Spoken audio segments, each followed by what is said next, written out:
We're back. I'm Allie, And I'm Yance. and I'm a tenor out of Fayetteville, North Carolina. And I'm the detailer out of Fayetteville, North Carolina. I've been in business 2 years now. And I've been in business going on 3 years in November. We have been together 5 years, 5 years. and we have been married. 2 years. Almost got me. It's our journey, our life, our stories. Truth be told here, no shade. So how did it start? So when I came to you and I asked you, well, I told you I was gonna start washing cars. What Told, y'all heard that, told. Yeah, told. You know what I'm saying? I'm going to do it. You feel me? But no, how did you feel, or what was your thought process? You think I was crazy? You think I was insane? Like, how did it make you feel when I told you I was gonna go out here and start washing cars? Well, honestly, when he told me that he was going to be washing cars, I thought he was absolutely crazy. A lot of reasons. So previous to that, a lot of things was happening, a lot of transitions in our life. I was getting out the military. We just had a baby, and he had quit his job. He had did other business on the side. So when he quit his job, he started doing breeding, and he was doing like building decks, building fences, and doing all types of things. So when he came to me and telling me he wanted to wash cars, honestly, naturally, I didn't understand. I couldn't understand. I was against it because I was like, dang, we just jumping from this to this to this to this. Like, I have no stability right now. We just had a kid. And so the biggest thing was just, I was scared. That's the word. I was scared when you told me you was going to start washing cars. Scared. Yeah, I can see that. So kind of going back into that. So I used to work on JSOC doing personal security management work. During that time, I was already doing like dog breeding, building my program. Everything was going pretty good. So it was a deployable job at that time. So my thought process was my son was just born in that January. And during that time, I had a huge breeding. Like it was a huge breeding back then. And I was kind of like, I had put all my eggs in one basket. And I didn't want to go on that deployment because it was getting ready to send me off in probably like March or May time frame. I still had a newborn son. I just didn't want to do it. So I was weighing heavily on this dog breeding to, to make me stable, whatever. But if you're in the dog breeding, you already know how that goes. Things come up.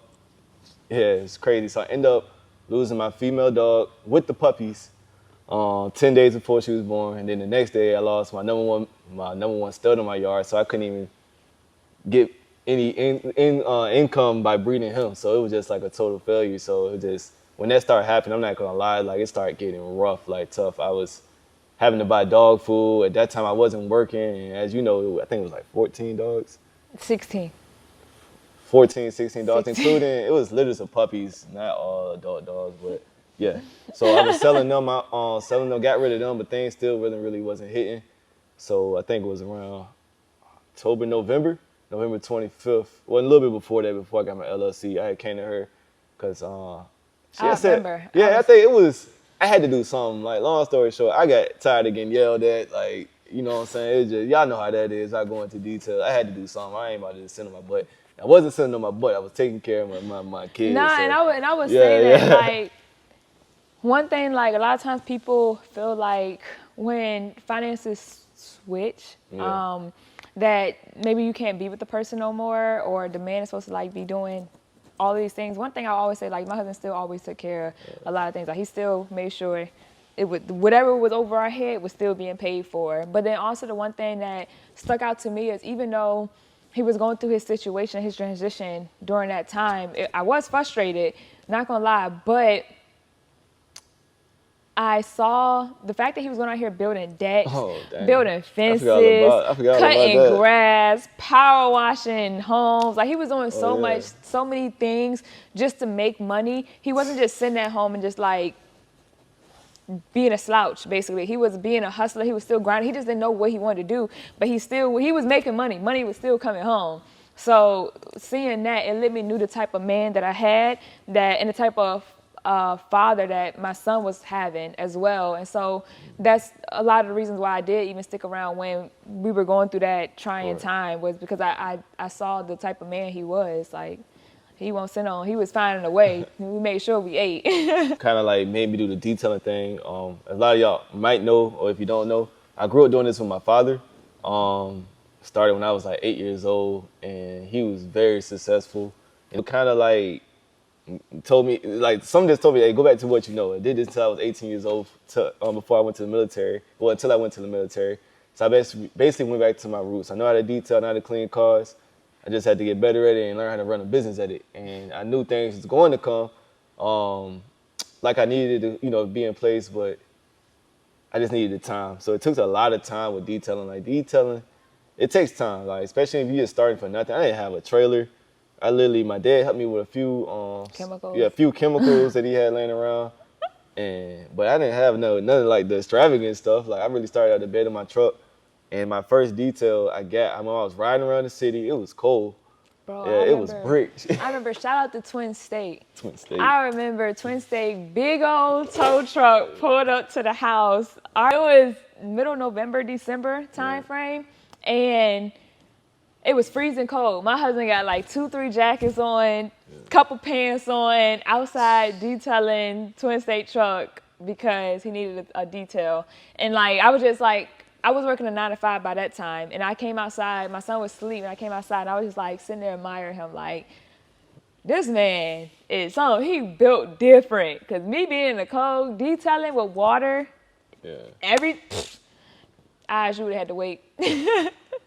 Twin State would have had to wait, and it was nighttime. The sun was down. Shout out to my pops, man. Again, hey, I appreciate you, Pop, for instilling this discipline in me and work ethic in me. And I'll always remember that I never let it go. So thank you for doing that for me. I appreciate it. And look where it got us now, Pop.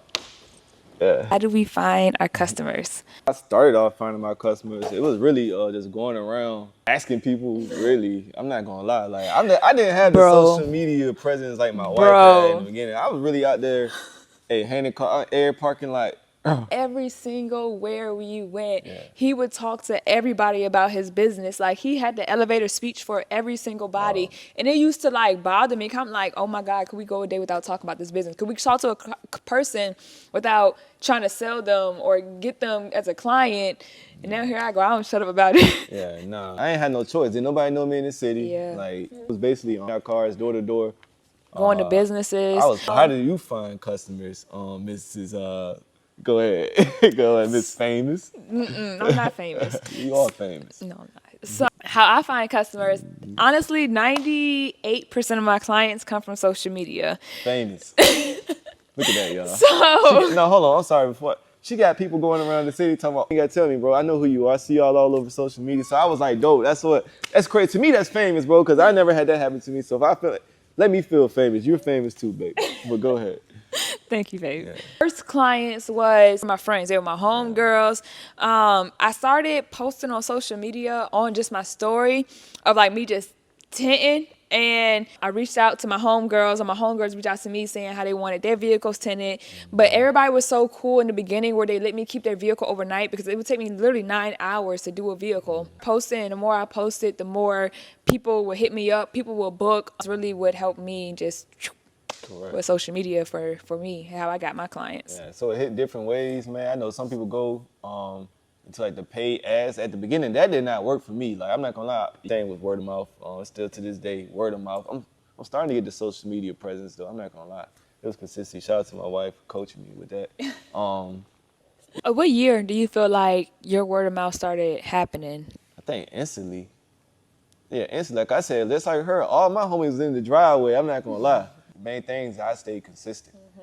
You couldn't tell me, you couldn't tell. My route was social media route. I didn't start really getting word of mouth until about this year. So after I was 1 year in the business, and then Google, it has been really kicking off for me. Shout out to Rewire. It's been kicking off for me. And within the last 4 or 5 months, I've been now getting more Google calls. So like I said, whatever route you take, you just have to be consistent, hustle, be ambitious, be determined. Don't feel like a failure, or even if the needle is not moving, still do something. Because you don't have a client, do something on the admin side to help grow your business. And stay consistent, and over time, like the clients will come. The motion never stops.